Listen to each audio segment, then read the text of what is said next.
Hello and welcome back to my channel. If you're new here, allow me to introduce myself.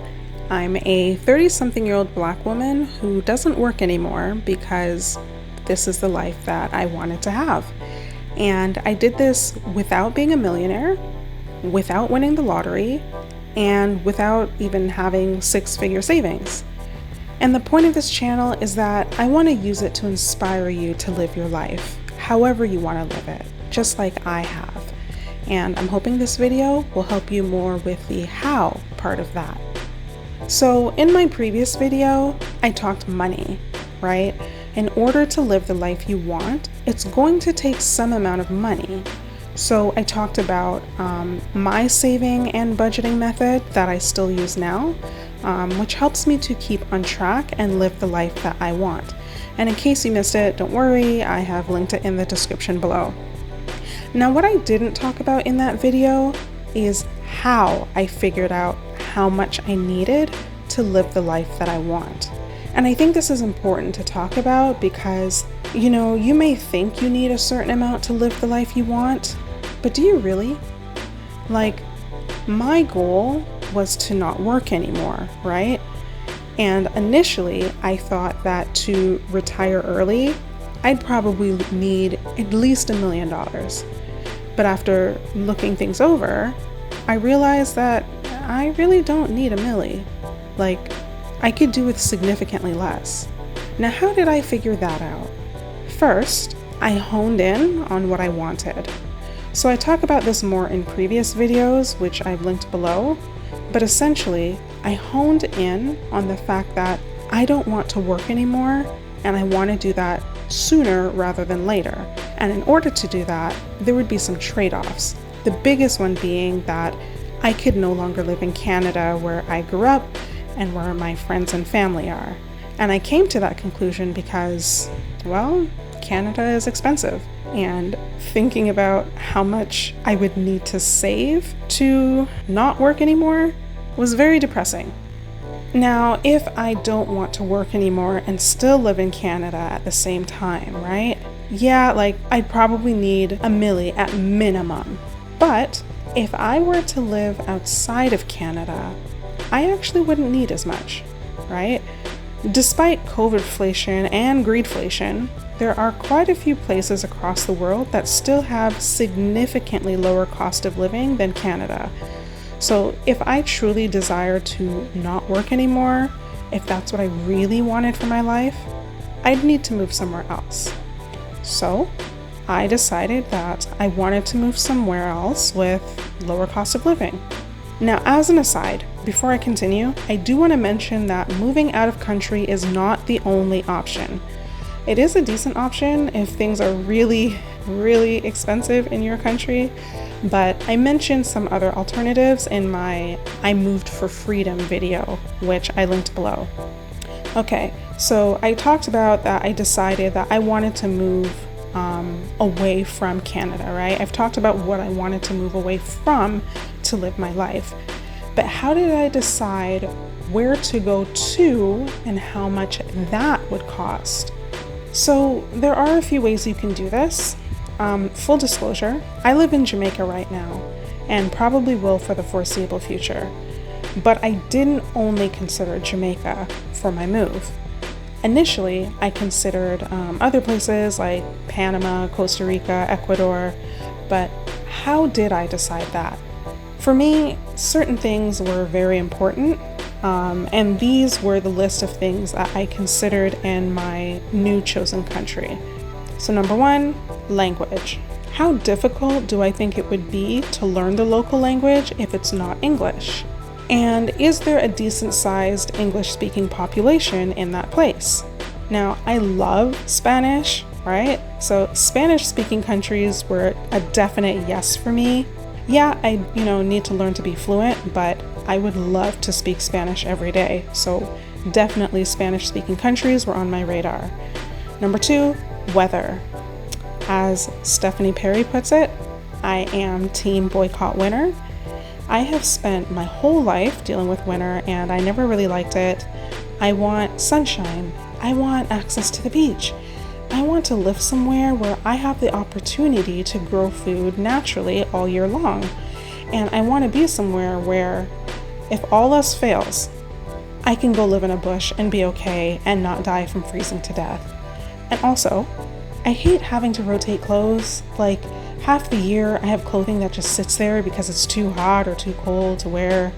I just want one set of clothes that I wear all year long. Number 3, distance. So I'm fine moving away from family, as we've established, but some places are a little bit too far for me. Like, I probably could have gone to, let's say Ethiopia or another African country or Asia, and I probably would have been fine, but that's just too far. It would take me like half a day or more just to get back to Canada in case of an emergency. At least in Jamaica, it's like a 4.5-hour flight, so it's not that bad. Number 4 is good internet. Considering I do so much online, like this stuff and entertainment, and it's the best way for me to connect with family, having good internet is really important to me. So whatever place I would choose needs to have good internet. Number 5, effort level, or what I'm calling effort level. So if I'm moving to another country, how much will it take for me to feel comfortable? Like, do they have decent enough infrastructure? I'm fine contributing back to a country, but I'm living in my soft era life right now. I was already burned out, and I'm in an era now where I don't want to do too much. So if I have to go to a country and like really help build it from the ground up, that's not my calling right now. Maybe in another era, but not this one. Number 6, residency. So where could I easily obtain residency?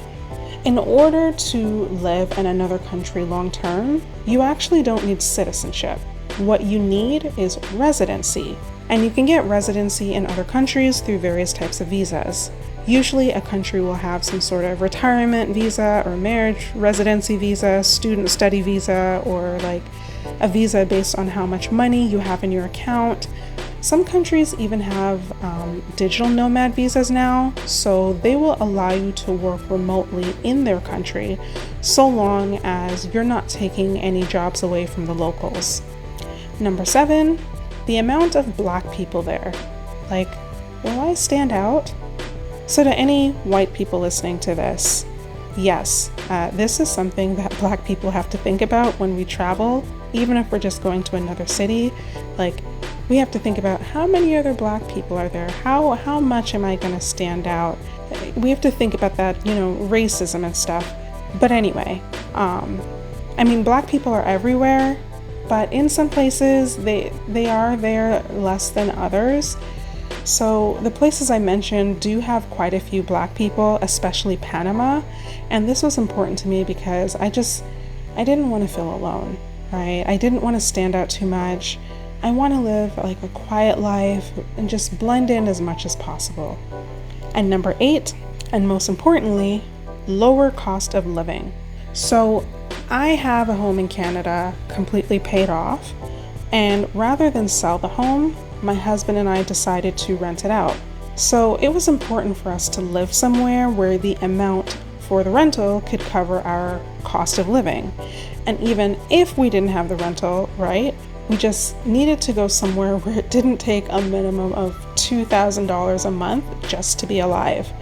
Like in Canada, I just felt like going outside was expensive. So Jamaica met all of my qualifications, right? Firstly, I already have residency here because my husband is Jamaican, so I got residency through him, but then I can also get citizenship because of my father and my grandparents are Jamaican. It only takes 4 hours or so to get back to Canada in case of an emergency, so the distance is fine. The national language is English, and I understand Patois and can even speak it a little bit, so we're good there. Warm weather all year round, check. Hubby Bear is currently growing some sugarcane in the backyard. The internet here is excellent, and I'm not talking Starlink with the service providers here, so we use Flow. I can not only stream shows, but I can also play online multiplayer games, and that's good enough for me. I don't have to do anything immediate to help build up the country. Like, I can and I do have plans to give back here, but I can certainly rest right now. And then another thing, this country is full of Black people, so I don't look or feel like an outsider like I have my whole life. I can fit right in. I can still get the hair products that work for me. I can go to a hairstylist and not worry that they don't know what they're doing. And there's no one around staring at me thinking that I don't belong or wondering why I'm here. And then the cost of living here is lower than Canada. Yes, it has raised significantly, I will say that. Yes, Jamaica is not the cheapest country to live in, and I do sometimes wonder how the average Jamaican affords things, because things are quite expensive compared to the salaries here. But we are living off of our rental income and not having to touch our savings. So the cost of living here is good enough for us. And as a bonus, I've lived here before. When my husband and I got married years ago, I moved here to be with him. So I already know what living here is like and what to expect. All of this to say, it was easy for me to decide on this country. But that doesn't mean that it's the right place for you, right? I just said all of this to give an example of my thought process of how I decided on where to move. Now, I do want to add a note that one thing you didn't hear me mention as something I was considering was safety. And I left this out intentionally. Unless I'm going to a war-torn country, which I'm not worried about safety or violence, because violence exists everywhere, including Canada, and including in your own country right now. Like, yeah, I lived here before, so I do know what it's like, but I was never really worried about safety in the first place. You know, I'm not going to places by myself that I haven't been before. I'm not wearing flashy things or like fanning myself with cash. I'm usually with someone I know. I'm not hanging around people doing shady or illegal things. Whatever I wouldn't do in Canada, I'm not going to do here or anywhere else I go. And in Jamaica specifically, there usually aren't like random acts of public violence. The violence is usually targeted. So I'm not worried that, for example, I'm going to go into a shopping center and get shot up. I'm just not. That doesn't happen here. And like, yeah, like the police might harass, so there's that, but it's not like I'm afraid that I'm gonna die because they think my skin is too dark. I'm just not worried about that over here. So yeah, you do want to be safe wherever you go. That's understandable. And I'm not saying not to consider safety, but just understand that violence exists everywhere, including in your own country right now. So if you do decide to move to another country, you know, keep your valuables close, don't flaunt money or like wear flashy clothing, and be aware of your surroundings. Okay, now getting back to the topic. So I decided on where to move, but how exactly did I know how much it would cost? And how did I save for that?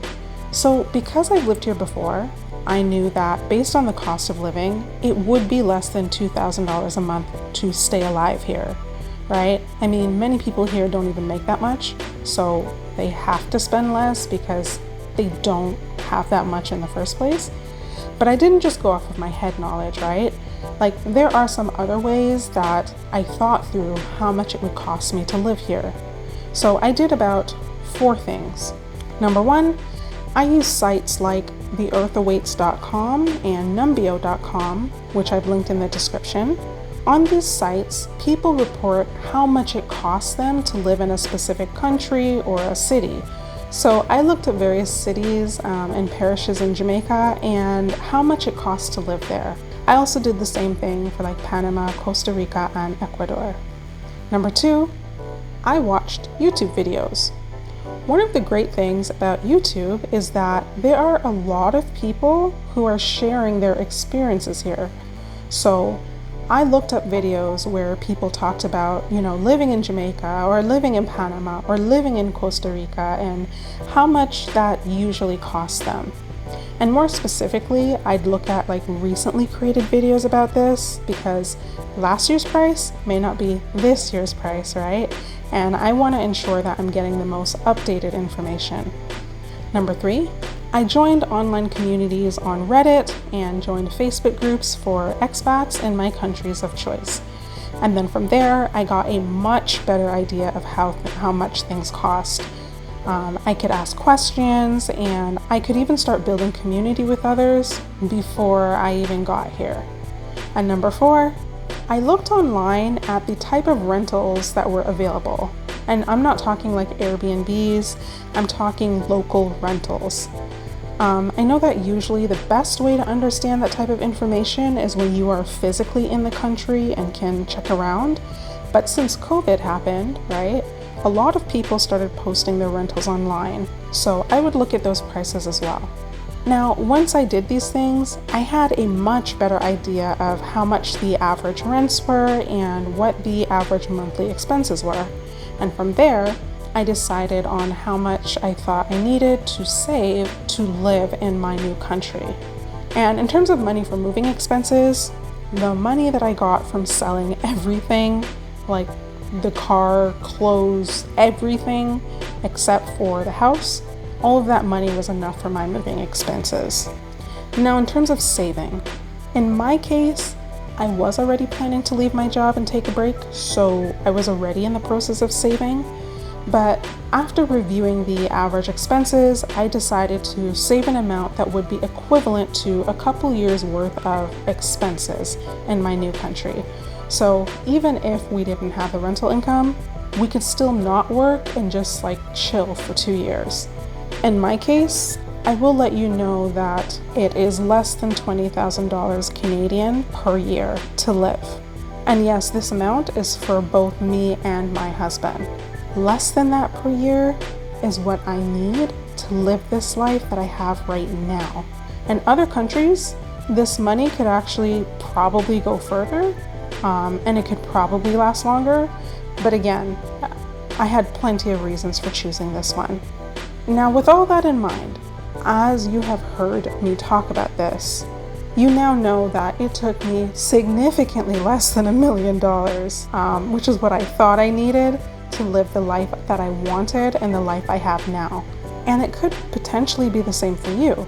I would probably bet that's the case for you. You just gotta figure out the math, right? You just gotta figure out how much money it'll take to get what you want. Because remember, you can have anything. You may need to make some trade-offs, you may need to reprioritize, but you can have anything. So what do you want? All right, and that's all I got for you today. I really hope that this video was helpful and that it inspired you and helped you think through ways that you might be able to live the life that you want. And if you did find it helpful, I'd really appreciate if you could leave a comment. The entire point of me creating this channel is to inspire you to live your life. So I'd really love to know if this helped you, even if it was just helping you think outside of the box a bit. And I'd also love to know if you have any questions or if there's anything else that you'd like me to elaborate on. If so, just leave a comment and let me know. And if you haven't already, I'd definitely appreciate if you could hit that like button and subscribe. Liking the video will help YouTube suggest other videos like this to you because you're telling YouTube that you like this type of content. You're also telling me that you like my videos so that I'll keep creating more of them. And subscribing will help ensure that you don't miss any of my other videos, because if you like this one, you're probably gonna like the other ones that I have in the pipeline. Anyway, thanks for watching, and I'll see you in the next one.